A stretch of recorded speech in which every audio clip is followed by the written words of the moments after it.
Mix by DJ Mukesh Raj. Mobile number 82 928 24 568। Chhathi Maiya की।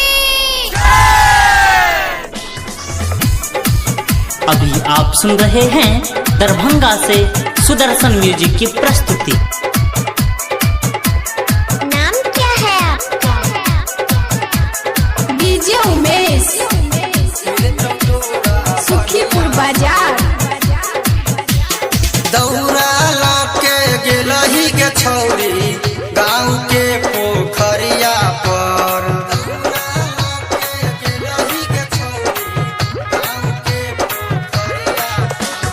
दौरा लाके गेलही के छौरी गाँव के पोखरिया पर। छठी माई के व्रत करबे मिलतो तोरा बनिया बर।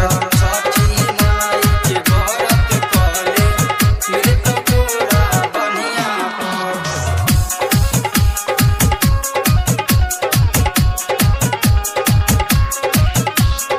Umesh music, Umesh music, Umesh music.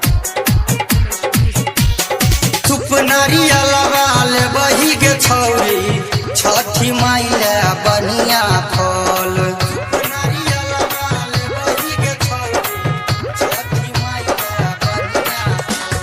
चुप नारियलवा ले बही के छौरी छठी माई ले बनिया फल।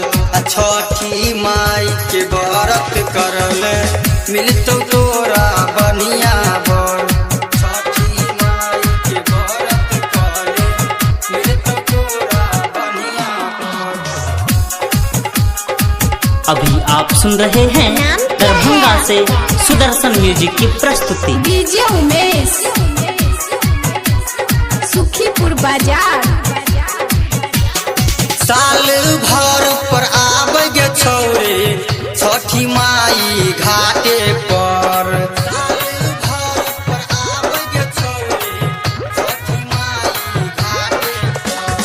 साल भर पर आबे गे छौरे छठी माई घाटे पर। आ राइटर पर भास जाय कंद कहै छौ मिलतो तोरा बनिया बर।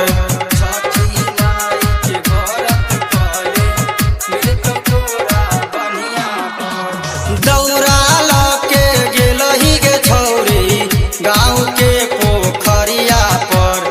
छठी माई के व्रत करबे मिलतो तोरा